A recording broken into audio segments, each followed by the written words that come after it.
to keep the bandwidth to a maximum. If we could ask if you could switch your video off too. We've found that the more interactive these sessions are, the more we get out of it. So we're encouraging questions as we go along. So you can post your questions by either putting them in the chat box or raising your hand. Either way, we will see you and we'll ask you for your questions. So then just take yourself off mute. At the end of the session, we're sending out a feedback form, which helps us understand how we can improve, gives you the opportunity to suggest future topics of interest. We really would appreciate it if you could take the time to fill that out. This session is being recorded and it will be put onto our BFBi YouTube channel and also posted on our social media channels. The slide deck from this presentation will be sent out to you when we send out the feedback forms. So thank you for supporting the event. I hope it provides you with some really interesting information to support you. And I hope and pray that we can meet face to face rather than virtual as soon as possible. And I now hand over to our presenter, Andrew Giles, who's Commercial Director of Lineview. Thank you.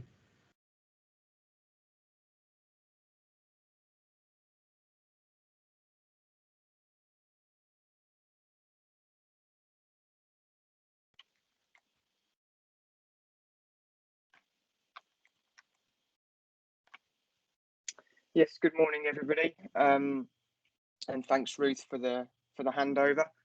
So, yeah, my name is Andrew Giles. I'm the Commercial Director for Lineview Solutions. I've been in the manufacturing industry for over 20 years now, initially in automation and robotics machinery manufacturing, and then over the last 14 years consulting and providing software solutions to some of the biggest FMCG manufacturers around the world. At Lineview, our mission really is to help manufacturers improve through data-based insights and innovation. And we use the same philosophies internally as we do with our customers. And you could argue we're kind of obsessed by improving, whether that be improving manufacturing and businesses that do manufacturing, but also improving our own products and services. I'm going to kick off with the agenda. So first of all, I'll kind of give you a bit of a background as to who Lineview Solutions are and our mission in business. Then move on to digital manufacturing improvement. Why ultimately are we looking to do improvement, and how do we accelerate all of these industry buzzwords, industrial Internet of Things and Industry 4.0, Factory of the Future, big data. There's lots of buzzwords in the industry, but how do we really apply it in a modern manufacturing environment? And then, what does the future look like? So, and we can use a comparison to how the car has evolved over the last 20 years to see similarities within manufacturing. And then ultimately, I'm going to describe the steps towards what we see as the smart sort of factory of the future. And those are kind of getting the data right, getting the data in the right place, and then using that data to predict future events. So starting with Lineview Solutions. So Lineview Solutions is having its 20-year anniversary this year. We started life very much focused on beverage operations. So the first version of one of our software products was developed in conjunction with Coca-Cola here in the UK. And over the last 20 years, we've taken that product and various other products in our portfolio out to the global market. Again, very much focused in FMCG arena and certainly with a high percentage of that being kind of liquids and beverage manufacturing. As I said, we started working primarily with kind of efficiency and OEE type KPIs and measures to drive equipment performance. And then over recent years, we recognized that there are various other data sets within a manufacturing operation that are equally important. And we've kind of diversified our product offering in order to bring data in from those other areas, things like quality, manually sourced data. That could be quality checks, or it could be pre-maintenance checks, or data from the kind of factory environment, from sort of building management systems. All of these data sources have value, and can be the correlation between those data sets is equally important. But of course, any data set from any source within a manufacturing environment is only really the start point. So having the data and having the right kind of data is absolutely key. But then what you do with it is really the difference that makes the difference. So having data is step one. Using that data, building that data into your everyday working practices.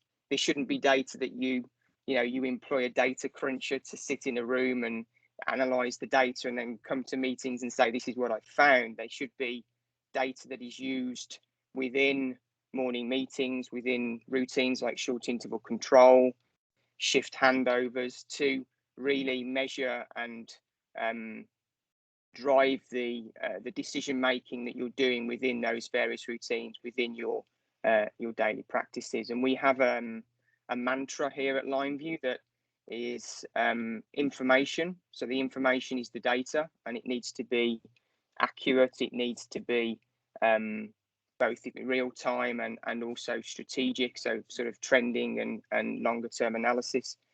So it needs to be effectively like a solid bedrock of information. Then of course you have to apply some kind of focus to it. So again, building that data into things like shift handover, short interval control routines, morning meetings, and so on.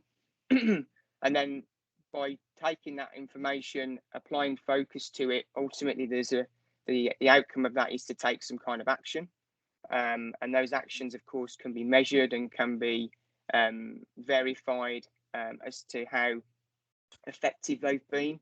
And then ultimately closing the loop, if you like, on, okay, let's go back and look at the data now and see if those actions have had the desired impact. And then the final stage of the formula is results. So, of course, it's it's easier to get instant results, as part of a project or initiative within your organisation. But what you're really looking for are sustainable results, and results that, regardless of teams and management individuals that come and go, that the culture change that has gone on, that means that data is your driver for making decisions. And we've worked with numerous beverage brands around the world, some of which you see there, to help develop their operational improvement framework, if you will, around using the data, as well as providing the data set itself. In terms of that 20-year timeline, as I touched on, we sort of founded in 2001, and then over the last 20 years, we've both developed our product portfolio, but also worked with many global manufacturers to bring quality data to their organisation and underpin that with the routines and the practices at the same time.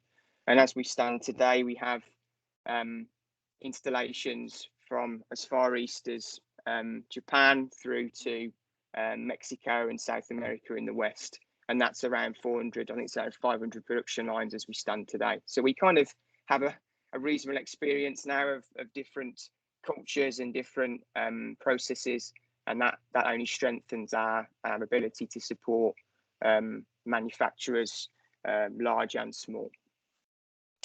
So kind of as we move on now away from talking to you about our business, we kind of need to first of all consider why are we doing what we're doing. So if we take manufacturing to begin with, so why bother to adopt new technology? Why are we all looking at IoT sensors and digitizing various aspects of the business?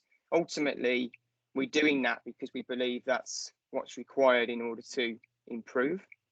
But in order to improve, and what does that improvement mean? Stay competitive in the market, increase shareholder value, reduce costs. But in order to define improve, we really need to understand what manufacturing itself really means, and whether that's large scale or small scale manufacturing. Ultimately, it's about making something, transforming materials, incoming materials into a product, into a unit, using some kind of automation or machinery process. So if we focus in on that kind of transformation of raw materials to finished product, ultimately you could say we're looking to reduce the cost of transformation. And of course, we need to reduce that cost whilst maintaining safety and quality standards, whilst minimizing the impact on the environment, and doing so in a predictable and consistent way. So it's not something that is, works one way 1 minute and something different, different unpredictable results the next. So do we believe that innovation and technology will help us to achieve that? Well, we certainly do. We certainly do at Lineview, and we have a very clear vision as to how that will evolve in manufacturing. But before we kind of get into that, I think it's worth just considering how the technology has influenced how the cars that we drive today have changed, and then applying that similar journey to manufacturing is where we feel we can really pinpoint what changes will happen over the next 10 years, for example. So first of all, we can probably all remember the first vehicles that hit the world. They were kind of, you wound them up to start. They were extremely mechanical. You needed quite a lot of skill to not only start the vehicle, but also to maneuver it and to go from A to B. And their performance was low. Their reliability was also equally low. And you could say there was zero electrical sort of data associated with those early vehicles. If we then take a step on, we started getting vehicles that had gauges in them, dashboards with oil pressures and some kind of indication as to proprietary systems like ABS and things like that were on the vehicle. So data started to rise, so did reliability, and we started to shift from a more mechanically orientated process or piece of equipment to more electrical, early sort of engine management systems coming in and things like that. Again, we take a step forward to where most of us will be today in the vehicles that we drive. We've got new technologies that things like lane departure assistant and a raft of safety measures to prevent the vehicle from losing traction and losing control. Many vehicles now have kind of bus systems on them for transferring information from lots of different sensors and signals around the car, and the skill required in order to maintain those kind of vehicles is very much less mechanical now and very much more electrical, software orientated. We take our cars to the garage and they plug them in and they tell us what the problem is, rather than having to sort of start removing bits and working out what could be the problem. So where does that next what does that next evolution look like? Well, if Elon Musk gets his way, we'll all be driving fully autonomous vehicles, or not driving them as the case may be. We'll kind of get in the car and ask it to take us to the office or to the supermarket and sit back and read the paper or look at our phones, etc. And in order to do that, of course, there needs to be another leap in technology and the software algorithms, etc., that are built in, the AI algorithms to allow it to learn and to do that autonomous part of its operation. And whilst the costs of that are coming down, they're still pretty high, and we're still a way away from that vision. But I believe we'll get there within the next, well, certainly within, by the time my son's able to drive, he's just coming up to 3, I think we'll be there. And those of us that are kind of a bit more dinosaurs will be holding on to wanting to drive ourselves because we're reluctant and maybe a bit nervous about that kind of technology. And, you know, that's understandable. If we were asked to get into a vehicle tomorrow and just sit there and let it take us somewhere, we might be a little bit reticent to do that. So how does that overlay with manufacturing? So again, if you consider early manufacturing, machines were very mechanical. Motion was typically created by kind of cam systems. Control was relay controls, and then we saw a leap towards, you know, PLCs, programmable logic controllers, and then more recently into sort of soft PLCs and PC-based control systems. Motion switched from cam orientated to those, you know, motion control and servo drives, etc. So we've seen an evolution in the technology that we have within those pieces of equipment, and equally we're seeing an evolution in the data that's available now from those pieces of equipment, and of course their efficiency and their the sort of waste, etc., that they generate has also changed over that journey as well, with, you know, much more levels of automation within that equipment. So if we move a step forward, you know, the current state today, we've got, you know, an ever increasing amount of automation. Reliability and efficiency has increased considerably over those years, and, you know, machines are a lot more consistent in terms of the quality of what they produce, and they're able to do that at a relative lower cost than previously.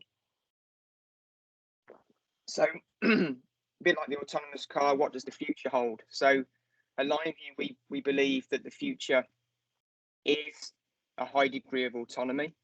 Data will be the driving force to govern that process. And we believe that, you know, things will be fully automatic. Machines will move to being more fully automatic. You know, the level of operators around that equipment will diminish significantly, and their focus will be more on kind of higher value tasks than kind of just keeping the equipment going. The ancillary tasks, so things like material feeds and, you know, bringing materials to the line, will be automated, whether it be based on drones or, you know, autonomous vehicles within the manufacturing environment. And the data that is being gathered will provide a closed loop to feed back to that equipment. So whether it's, you know, at the moment it's very much we're feeding back to individuals, to humans, that will shift to feeding back more to equipment. And then of course human productivity can increase because they can be focused, you know, in other areas, and they have more flexibility, or we have more flexibility within our workforce. So that's where we think manufacturing is heading. You know, and it's not going to suddenly, you know, we're not going to wake up one morning and it's suddenly going to be there. It's definitely going to be a journey. And it's clear to me that, you know, going on this journey will reduce the overall cost of transformation, and it's going to be possible to maintain standards whilst doing that. So we need to kind of keep this big picture in mind. You know, this is the sort of future, or the potential future as we see it. But of course, we've got to take a phased approach to that. As the technology evolves, so too will the data.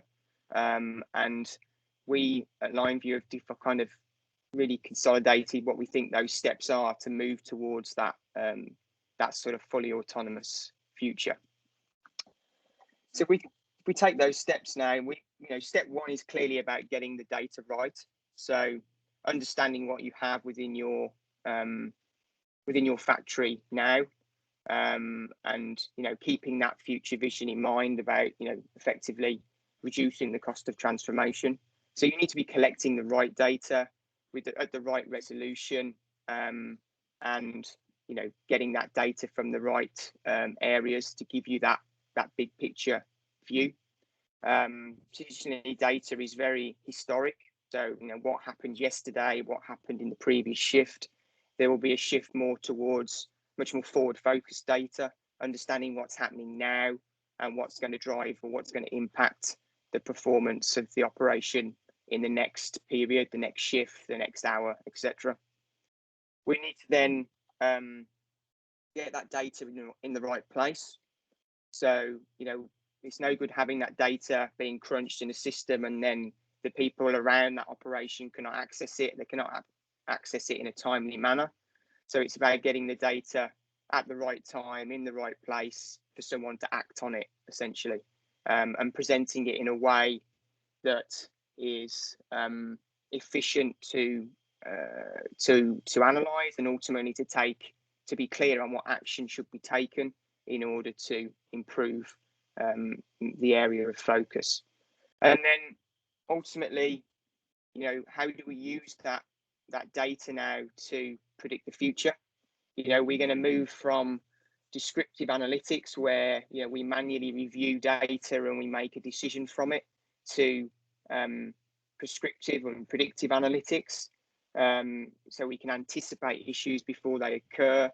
And an example of that would be to make, for example, production planning more agile. So rather than planning on a base performance, we can analyze the performance of that product or SKU previously and be much more agile in saying back to the planning teams, well, based on the quantity you want to produce, this is when we believe the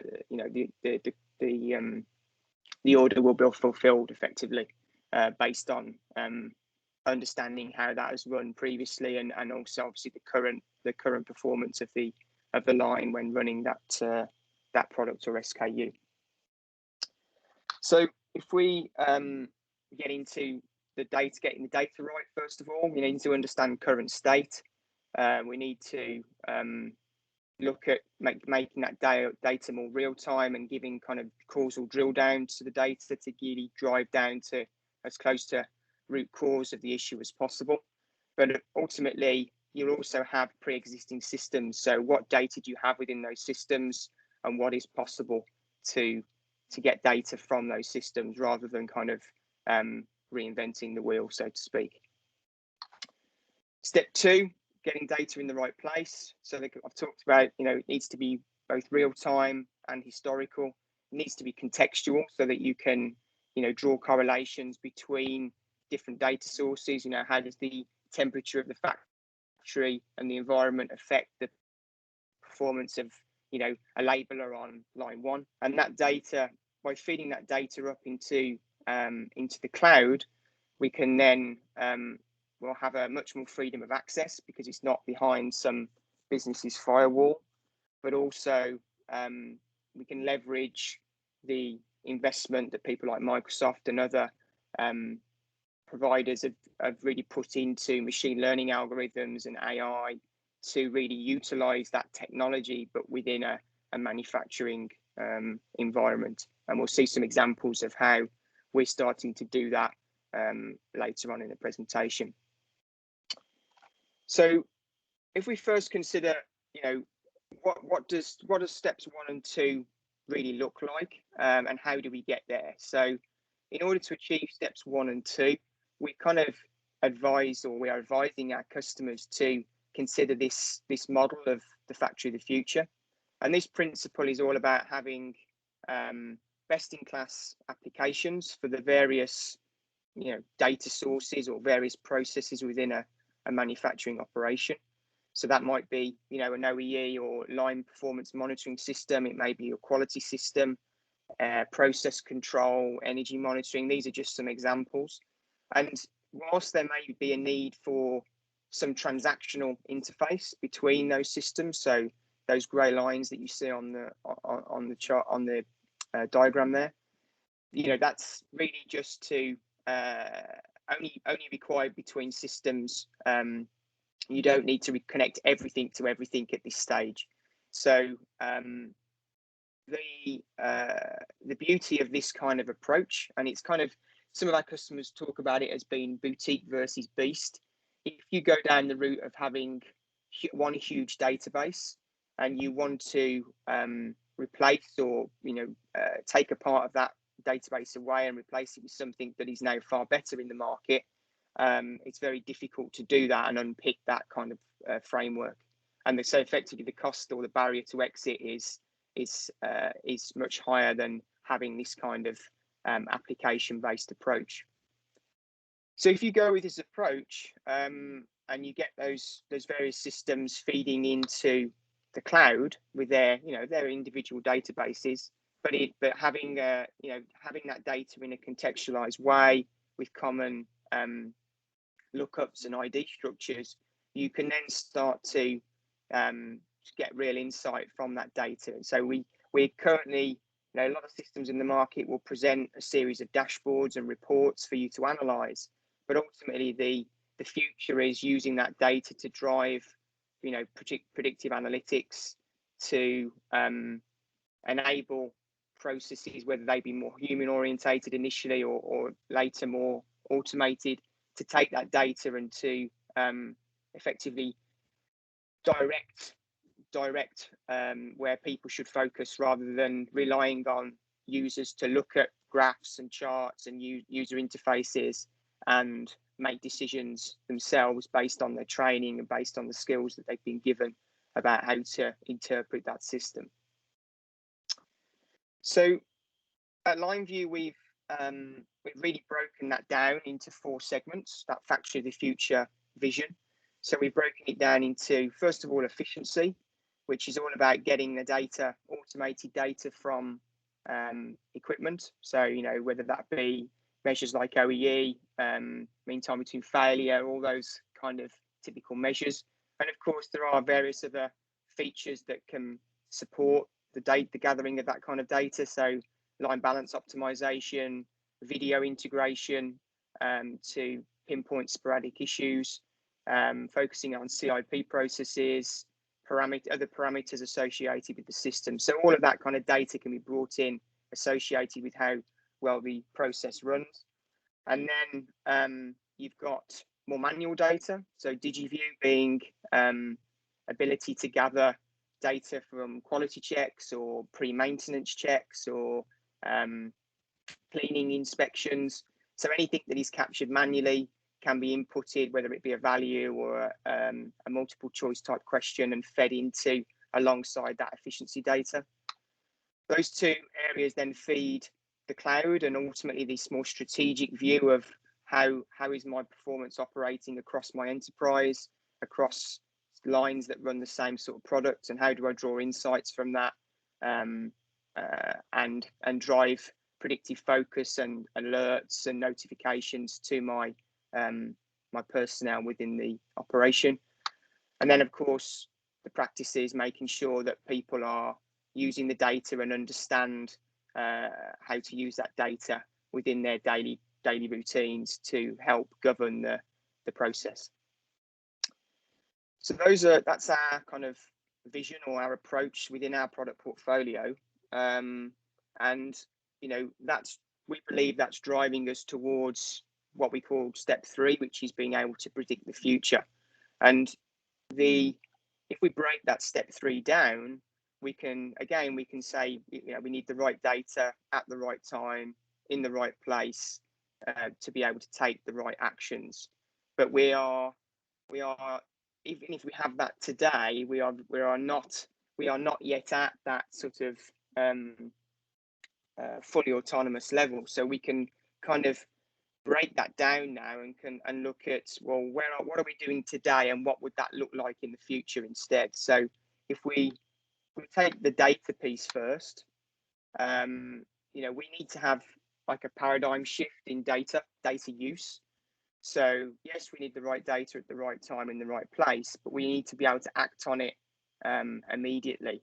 And we don't, that's not what we have now. We have much more kind of historical based information that requires people to analyze and to take decisions which may not be as immediate as they could be. So systems report problems, faults, causes, loss of quantities of production, which is all great information, but it's kind of quite historical.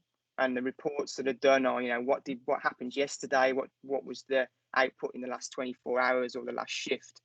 And what the future holds in our world is that the data will be much more agile. It'll be correlated to provide alerts and prescriptive suggestions to users as to where they should focus and what they should do and the action that they should take. So an example of that would be that the machines are running and there's some kind of algorithm in the background continually monitoring the system, and then it identifies an opportunity. So in this case, the rate of fault of a particular fault on a machine has increased by 30%, and then the recommended action is to adjust the guide rail by 8 millimeters to optimize, and then the user can effectively select that to get further information as to what to do and how to do it. So you're now taking that data and that analysis, you're taking some of that decision away, and you're being more prescriptive in what to do and where to focus. And then if we talk about the right time, again, we kind of at the moment when we're managing operations, we tend to focus on, again, historical data, the last few hours, what's happening, what's been happening, and what might be the problem in the forthcoming period. Well, with this kind of future data set, we'll get proactive notifications. So some examples you can see here, stops have increased by 25% since a new material supplier was introduced. For example, CIP time has been 20% quicker on a particular, when completed by a particular team or shift rather than other teams and shifts. So is there some kind of training gaps there, and means that those guys can do it quicker than everybody else?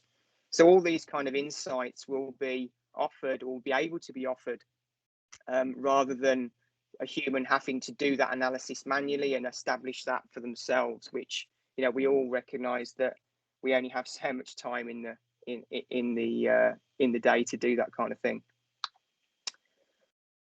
And then in terms of getting the information to the users, again, you all have HMIs and screens and tablets, etc.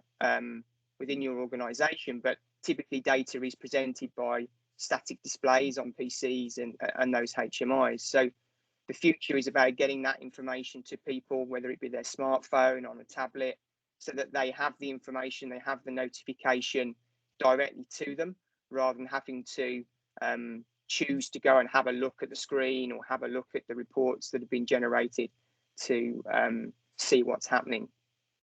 And an example of this would be, you receive an alert to notify you as a team leader or as an operations manager that a particular line is down, and then you have the option to kind of get into that and understand what's actually happening. And having that data, in the cloud means you don't have to be on site or connecting to VPNs and so on to be able to access that data, because the infrastructure allows you to receive notifications wherever you are in the world. So ultimately, having that data accessible, we want to take action from it, because that's the bit that's going to make the difference. It's going to make the difference. So if we consider that now we typically providing that information to people, but in the future we may be providing that information to automation and robotic equipment. Ultimately, an example of this would be the software identifies that there's been an increase in the stoppage frequency on a particular machine, and then you would either be alerting an individual to go and investigate that, or you would dispatch a drone in the future to go and investigate what that problem is. And then the data can be fed back to the system in terms of what the issue that was found and how it was resolved. So again, that information is available should there be a similar problem in the future.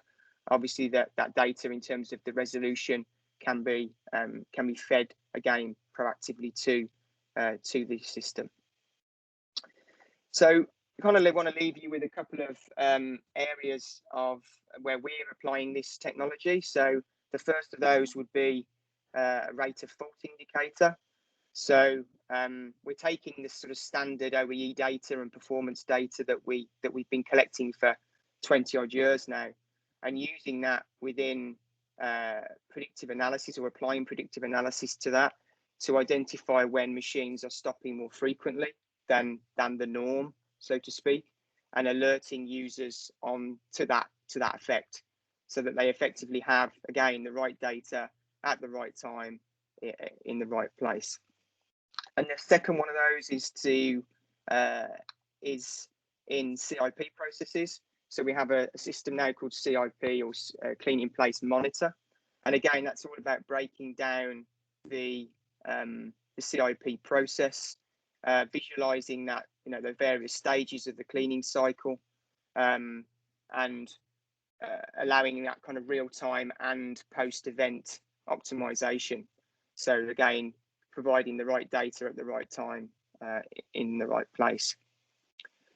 So yeah, I mean, thank you for joining today. We're genuinely excited at Lineview to go on this journey, and we're partnering with a number of manufacturers in order to work together to achieve this kind of factory of the future.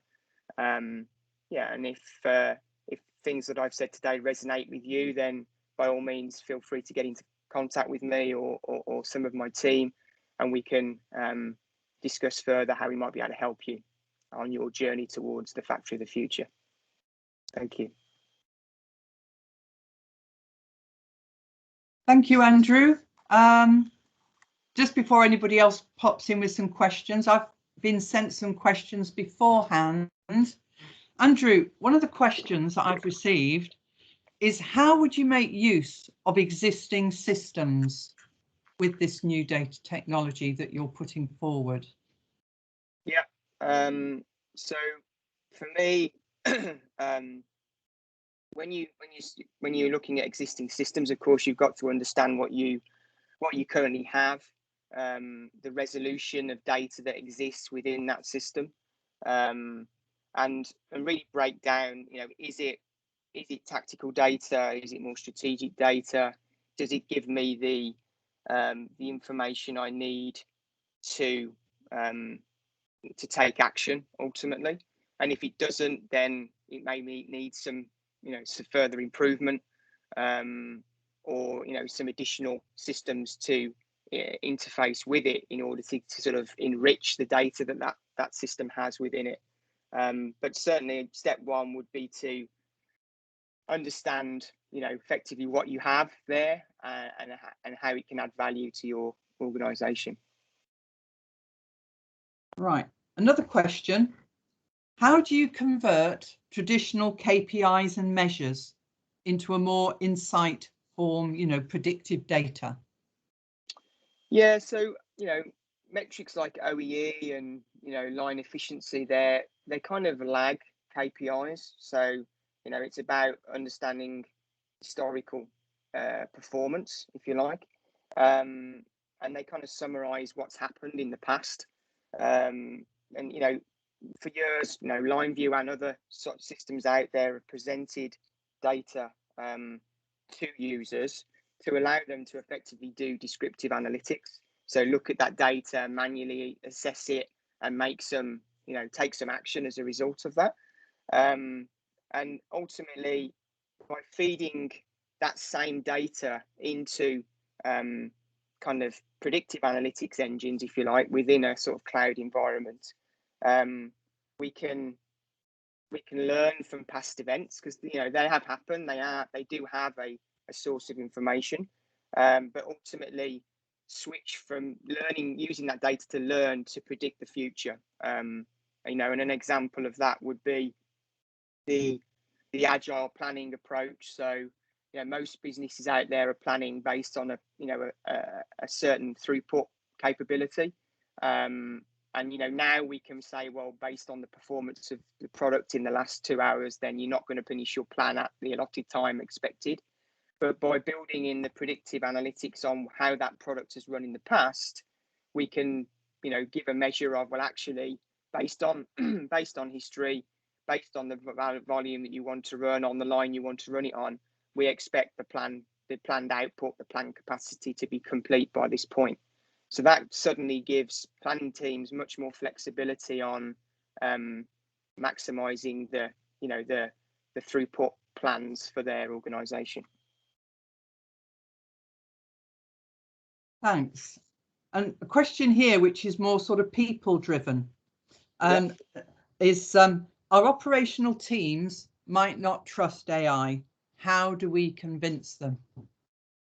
Yeah, so again, I come back to the example that if somebody said jump in that car and it's going to take you down the slipway onto the motorway and all you've got to do is sit there, I might be a little bit skeptical at the moment, which is understandable. So I think it comes down to it has to be a phased approach to this, and almost letting the letting the data do the talking. So take a certain part, but build that kind of AI and machine learning concept into it, and let the insights that it provides convince the users, the operators, the people within your organization that there is value to that.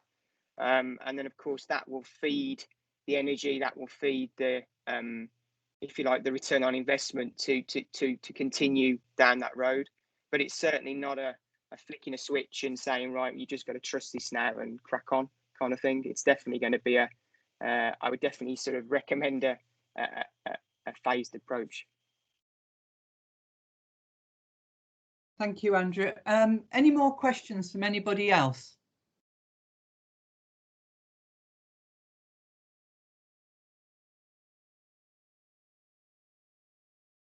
Okay, one last one from me, Andrew. In our operation, in our operation, we seem to have too much data and really not sure where to start. So how do you prioritize data? Yeah, so I guess with